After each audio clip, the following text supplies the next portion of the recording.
예, 성삼위 하나님은 우리에게 풍성한 복을 베풀어 주십니다. 에베소서 1장에 보게 되면 성부와 성자와 성령 하나님이 어떻게 우리를 축복하시는지가 나오죠. 먼저 성부 하나님은 우리를 창세전에 그리스도 안에서 선택해 주신 축복을 베푸십니다. 에베소 1장 3절 4절을 보게 되면 찬송하리로다.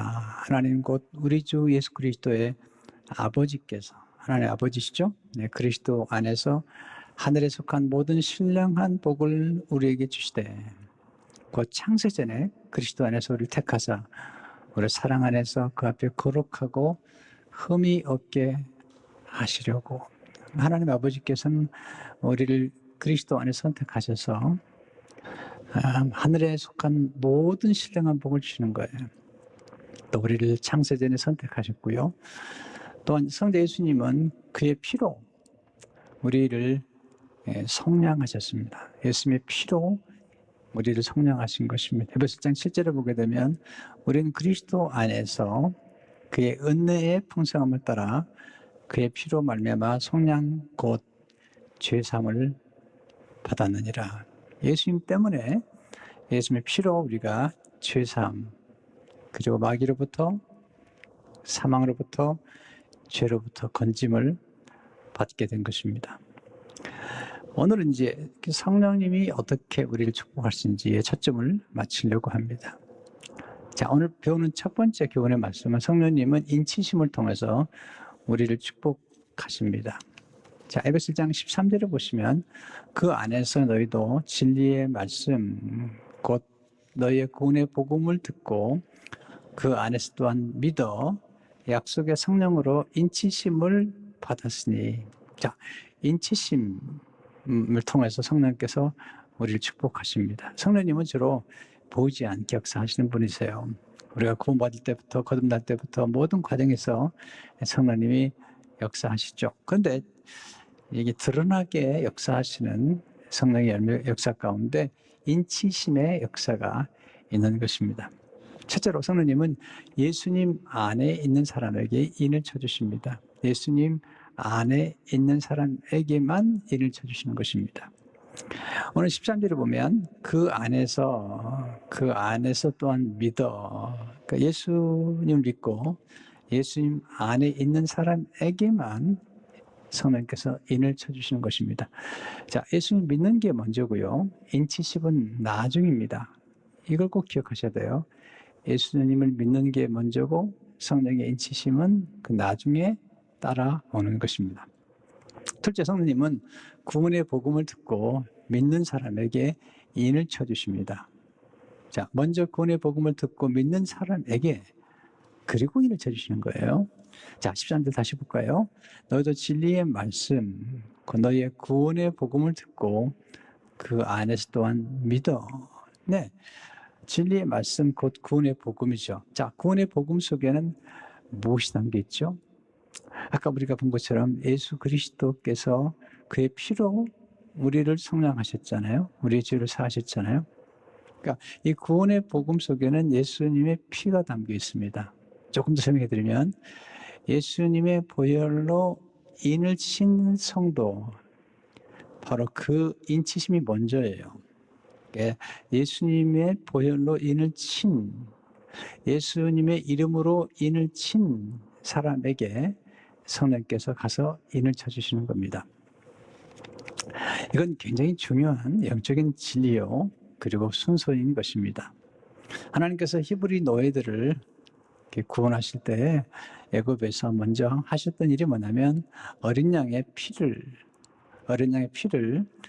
그들이 머무는 집 좌우, 네, 왼쪽과 오른쪽 문설주와 그리고 이 문설주, 이 좌우에 있는 문설주 위를 이렇게 걸치는 나무가 있는데 그게 임방이죠. 그러니까 나무로, 문으로 말하면 문의 머리입니다. 그러니까 하나님 우리 머리에 인을 치시는 것처럼 굉장히 상식적으로 중요한 거예요. 그 이스라엘 민족이 머무는 집의 문의 머리에다 인을 치는 거죠. 그 피를 바르면 그 피가 재앙을 멈추게 하는 거죠. 그 피를 보면 곧 집에 어린 양의 피로 도장이 찍힌 그 집은 재앙이 넘어가는 것입니다. 출애굽기 12장 실제로 보게 되면 그 피를 양을 먹을 집 좌우 문설주와 임방에 바르고 피가 뿌려진 집, 곧 집의 문의 머리에 피가 묻어 있으면 도장이 찍힌 겁니다. 네, 하나님의 백성이라고, 하나님의 소유된 백성이라고 도장이 찍힌 것입니다. 그래서 하나님께서 이렇게 그 구약의 제사장들을 세울 때도 꼭 기름을 부을 뿐만 아니라 피를 뿌렸습니다. 그러니까 피 뿌림, 어린 양의 피를 뿌림과 성령의 기름 부으심은 같이 갑니다. 레위기 8장 30절을 보면 모세가 관유 제단 위에 피를 가져다가, 모세가 관유는 기름이죠. 제단 위에 피를 가져다가 아론과 그의 옷과 그의 아들들과 그 아들들의 옷에 뿌려서 아론과 그의 옷과 그의 아들들과 그의 아들들의 옷을 거룩하게 하고, 피가 뿌려져요. 거룩하게 하는 구별을 내는 것을 보게 됩니다. 자, 그러니까 보세요. 우리 예수 그리스도를 믿고 있으면 안에 있는 사람에게 성령께서 오셔 인을 쳐주신 거고요. 또한 복음을 받은 사람들은 예수 그리스도 피가 이미 그 머리에 인을 쳐준 것입니다. 그러니까 성령님은 예수님의 보혈로 인을 친 사람에게 가서 성령께서 인을 쳐주는 거죠. 셋째로 우리에게 인을 쳐주시는 성령님은 약속의 성령이라는 거죠. 약속의 성령. 왜 약속의 성령일까? 그 이유는 뭐냐면 하나님 아버지와 예수님이 서로 약속하셔서 보내신 성령이기 때문에 그래요. 누가복음 24장 49절을 보게 되면 볼지어다 내가 내 아버지께서 약속하신 것을 너에게 보내리시니 위로부터 능력으로 입혀질 때까지 이 성에 머물라 하시니라. 사도행전 2장 3절을 보시면 이제 성령을 약속의 성이 임하셨어요. 그때 베드로가 하나님의 오른손으로 예수를 높이심에 그 약속하신 성령을 아버지께 받아서 너희가 보고 듣는 이것을 부어주셨니라. 여기서 또 중요한 게 있습니다. 약속하신 성령이라는 뜻 속에는 약속하신 때에 부어주셨다는 거예요. 물론 구약에도 역사하셨고요. 예수님이 살아 계시는 동안에 그 십자가에서 죽으시고 부활하시고 승천하시기 전에도 성령은 역사하셨어요. 그러나 우리들에게 성령의 인치심으로 보내주신 오순절 날에 보내주신 성령은 약속의 때에 보내주신 겁니다. 왜 중요하냐면 이 약속의 때가 새로운 시작을 알리는 때이기 때문에 그래요. 그래서 사도행 2장에 보면 성령 충만이 임한 다음에 새로운 방언으로 말하기를 시작하니라. 할 때 이 시작이란 말이 중요한 거예요. 왜냐하면 이게 첫 열매의 시작이거든요. 맥주절인데요. 근데 이것은 이제 더 이상 율법의 시대가 아니라, 율법은 여전히 우리에게 필요하지만 율법의 시대가 아니라 우리에게 복음의 시대가 왔으며, 이제는 은혜의 시대가 왔으며, 이제는 교회의 시대, 이제는 눈에 보이는 성전이 아니라 하나님 백성들이 모이는 예수 그리스도의 몸된 교회 시대가 왔으며, 그리고 이제 성령 시대가 왔다는 사실을 알리는 것입니다. 두 번째, 성령님의 인치심 속에 풍성한 은혜가 담겨 있습니다. 굉장한 풍성한 선물이 인치심 속에 담겨 있습니다. 첫째, 성령 인치심은 소유를 의미합니다. 도장을 찍었다는 것은 하나님이 내 거라는 거예요. 지금도 소와 양을 키우는 사람들은 지금도 자기 소에는 도장을 찍습니다. 여러 마리의 소를 키우고 여러 마리 양을 키우는 주인들은 자기 소와 양에게 도장을 찍습니다. 그 몸에다가. 그래서 이 소가 다른 데로 갔다 하더라도 그냥 찾을 수가 있죠. 왜냐하면 도장이 찍혔기 때문이죠. 하나님께서 이스라엘 백성들을 이제 출애굽시키잖아요. 히브리 노예들이 있는데 원래 그들이 바로의 권세 아래 있었던 겁니다. 그들을 건져내셔서 하나님 말씀하셨죠. 너는 제사장 나라가 되겠고 그리고 나의 소유된 백성이라고 말씀하세요. 하나님 소유가 된 거죠. 근데 이제 신약에 오게 되면 예수님을 통해서 하나님 아버지께서 우리를 소유하시게 된 거죠. 그래서 베드로전서 2장 9절에 보게 되면 그러나 너희는 택하신 족속이요 왕 같은 제사장들이요 거룩한 나라요 그의 소유가 된 백성이니 소유가 된 거죠. 하나님은 우리 소유하시는 권리를 가진 분이세요. 왜 그럴까요? 세 가지 차원에서 하나님은 우리를 소유하셨어요. 첫째는 뭐냐면 하나님 우리를 만드셨기 때문이죠. 자, 우리가 뭘 만들었다면 또는 그림을 그렸든지 만들었다면 자기 소유인을 찍죠. 내 거라는 거죠. 내가 만들었다는 거죠. 두 번째는 예수님이 사셨어요. 하나님이 예수님의 피로 우리를 사셨어요. 내가 만들지 않아도 내가 사면 내 것이 되는 거죠. 근데 하나님은 만드셨고 우리를 사셨어요. 더블리 하나님께서 소유권을 주장할 수 있죠. 거기다가 성령으로 말미암아 우리는 거듭 낳게 됐어요. 우리가 낳은 것을 내 거라고 그러죠. 내 자녀. 내가 낳았으니까. 하나님 우리를 만드셨을 뿐만 아니라 이제는 성령으로 예수님을 통해서 하나님께로 난 자가 된 거예요. 굉장히 놀라운 일입니다. 근데 소유란 사실이 왜 우리에게 중요해요? 하나님이 자기가 소유한 것을 지키시잖아요. 키우시잖아요. 뿐만 아니라 소유라는 개념 속에는 소속이라는 게 개념이 있습니다. 하나님께 소속해 있는 것입니다. 여러분, 소속이라는 개념 속에는 소속된 경우에 혜택을 누리게 되는 것입니다. 근데 원래 우리는 마귀에게 속했던 사람들이라는 거예요. 마귀에 속해 있는 사람들은 멸망하는 거예요. 마귀가 베풀어준 혜택이 없어요. 요한계시록 보면 짐승의 표를 받거나 짐승의 인이 지킨 사람들은 결국 멸망으로 가게 됩니다. 그런데 요한계시록 보게 되면 그 이마에 예수님의 이름과 하나님의 이름이 적혀 있는 사람들은 하나님께 속할 뿐만 아니라 하나님이 보호하시고 축복하시는 거예요. 혜택을 주는 거예요. 혜택을.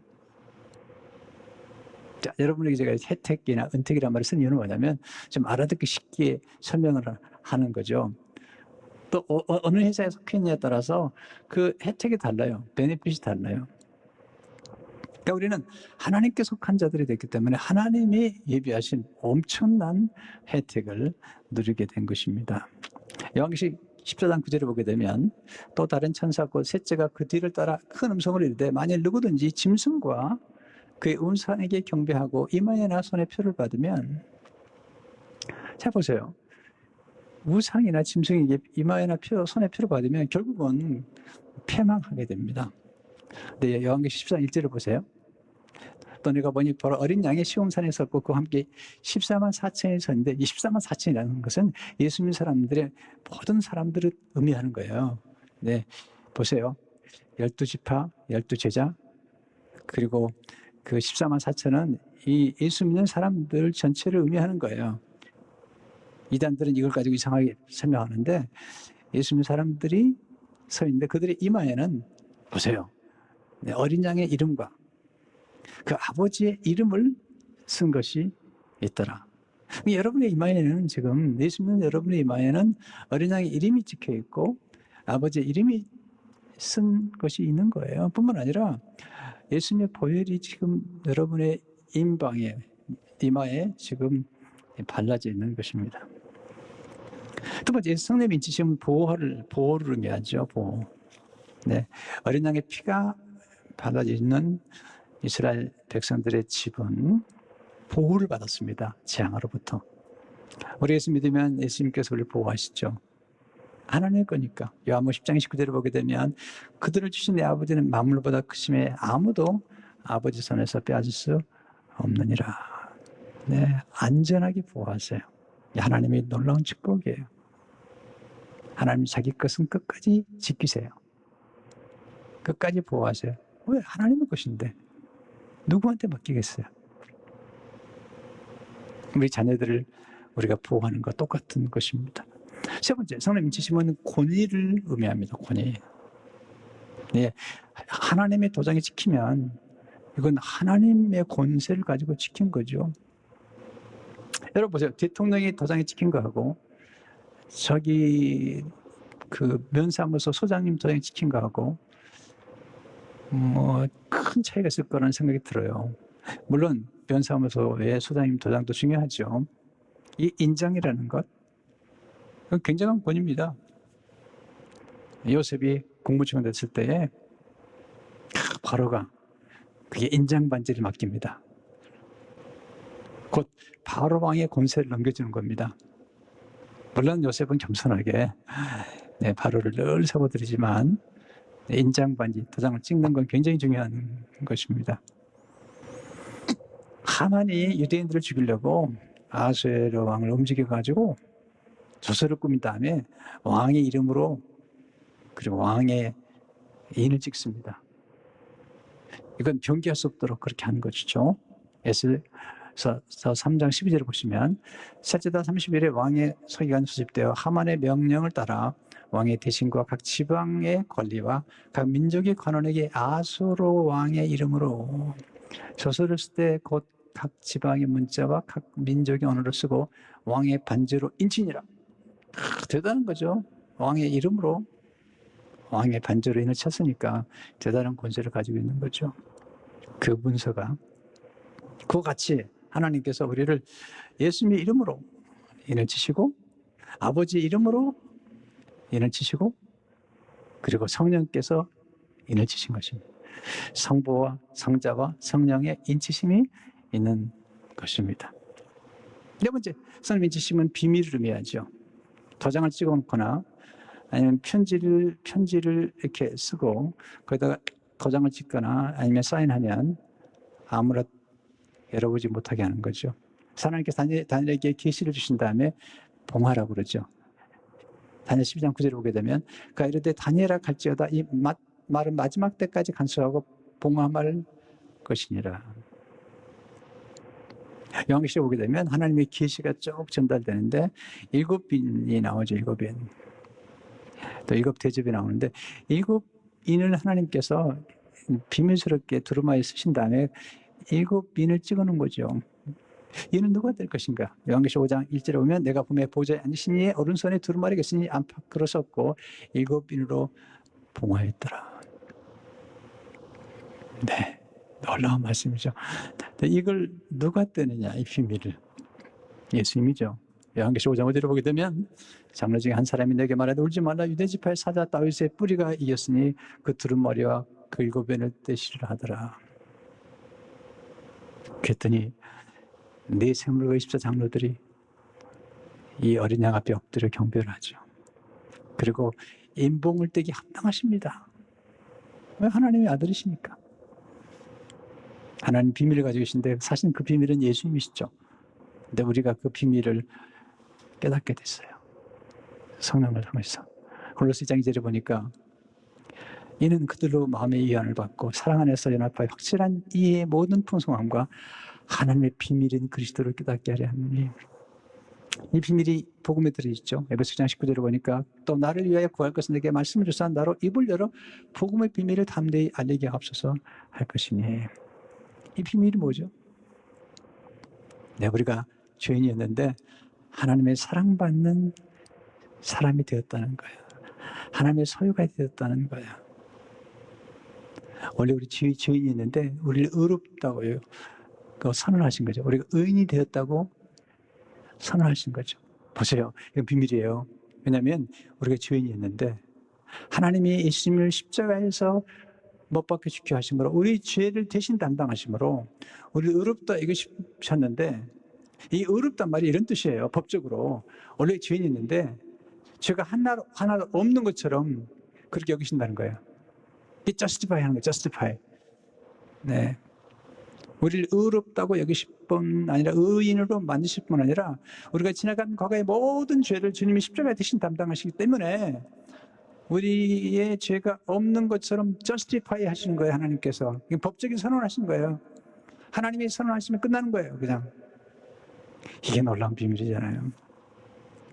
다섯 번째, 성령 인치심은 구별을 의미하죠. 구별해서 쓰시는 것을 의미하죠. 민수기 3장 3절을 보게 되면 이는 아론의 아들들의 이름이며 그들은 기름 부음을 받고 거룩하게 구별되어 제사장 직분을 위임받은 제사였던 거예요. 그래서 도장을 찍었다는 것은 하나님이 우리를 구별했다는 거죠. 특별한 목적을 위해서. 여러분과 저는 구별된 사람들이죠. 거룩하게. 거룩이란 단어는 따로 떼어놓은 하나님이 우리를 이 세상 가운데서 불러내서 우리를 축복하셔서 이 세상에서 빛과 소금의 삶을 감당할 뿐 아니라 이 세상 사람들에게 축복의 통로가 되도록 하신 거예요. 여러분, 축복의 통로가 돼야 돼요. 성령님은 영원한 기업의 보증이 되십니다. 자, 오늘 14절을 보시면 이는 우리 기업의 보증이 되사 그 얻으신 것을 성량하시고 그의 영광을 찬송하게 하려 하심이라. 고린도서 1장 22절을 보게 되면 그가 또한 우리에게 인치시고 보증으로 우리 마음에 성령을 주셨느니라. 보증이 뭐죠? 성령을 받았다는 것은 우리가 보증을 받았다는 거예요. 보증이 뭐죠? 보증금을 내는 게 똑같은 거예요. 우리가 이제 집을 살려고 그러는데 이 집이 내 집이라는 사실을 위해서 계약금을 미리 주는 거죠. 보증금을 주는 거죠. 자, 땅을 샀어요.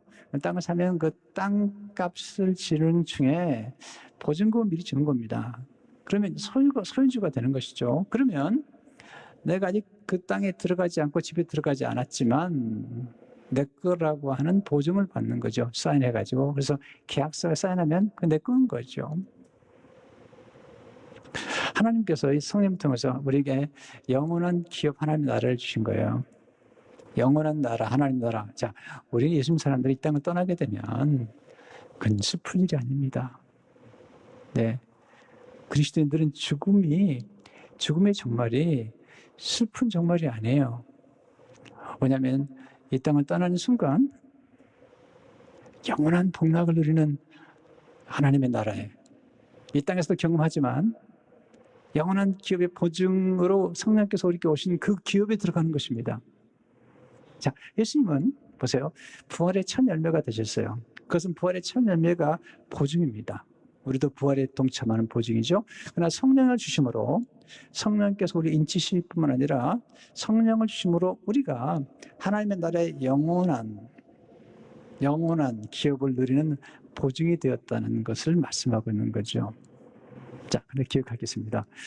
이런 놀라운 이 인치심의 은혜는 우리 예수님을 믿는 순간 예수님과 함께 또 성령의 역사와 함께 우리에게 주신 축복이에요. 하나님의 소유가 되어 있고 하나님이 우리를 보호하시고 우리는 하나님의 작품이 되었다는 거예요. 하나님의 비밀이 된 것입니다. 그런데 순서적으로는 예수 믿는 게 먼저고 그리고 성령을 체험하는 거죠. 사도 바울이 예수님 만났죠. 다메섹 도상에서. 그리고 3일 있다가 아나니아를 통해서 성령을 받죠. 이게 성령의 인치심 같은 경험인 거죠. 자, 그러니까 우리가 예수 믿고 지금 구원받고 우리가 하나님 아버지를 아버지라 부른다는 사실은 성령이 우리 안에 계시다는 거예요. 그런데 이것들을 성령이 충만하게 경험하면 인치심의 축복이 내 안에 확신하고 다가오는 거예요. 그래서 성령 충만의 은혜를 경험할 때, 자, 우리가 예수 믿고 쭉 가다가 어느 순간에 성령 충만의 은혜를 경험하는 순간이 있어요. 그때는 이 하나님의 나라가 정말 내 안에서 느껴지는 것입니다. 신비로운 평안과 신비로운 기쁨이 느껴지는 것입니다. 그래서 성령 충만을 자꾸 삼아하는 얘기는 뭐냐면 성령 충만을 받고 나니까 놀라운 변화가 나타나죠. 예수님의 제자들이 예수님과 함께 계시는 거하는 동안에도 성령이 역사하셨어요. 그런데 예수님이 부활 승천하신 다음에 성령이 임하셨어요. 자, 그들은 예수님 먼저 믿었습니다. 근데 성령 충만을 경험한 다음에 그들은 확신에 찬, 아주 확신에 차고 기쁨에 찬, 고난중에도 기뻐하고, 베드로는 감옥에 들어갔지만 그냥 잠을 쿨쿨 자고 있더라고요. 왜 가능하죠? 왜? 성령께서 역사하기 때문이죠. 성도 여러분, 성령 충만을 사모하세요. 하나님 아버지 우리를 선택하셨어요. 예수님은 예수님 피로 우리를 사시고 예수님 피로 우리를 도장을 찍었어요. 성령께서 오셔서 다시 인을 치심으로 성부와 성자와 성령의 놀라운 축복을 누리게 된 것입니다. 여러분과 저는 하나님의 소유가 되었습니다. 하나님 자기의 소유는 반드시 지키십니다. 그리고 결코 빼앗기지 않습니다. 그리고 하나님께 소속된 사람들은 하나님이 예비하신 놀라운 은택과 혜택을 누리게 되어 있습니다. 기도하십시오. 그리고 그 놀라운 혜택들을 누리도록 하십시오. 오늘 이 말씀이 성도들의 삶 가운데 큰 축복이 되고 위로가 되시기를 주의 이름으로 축원합니다.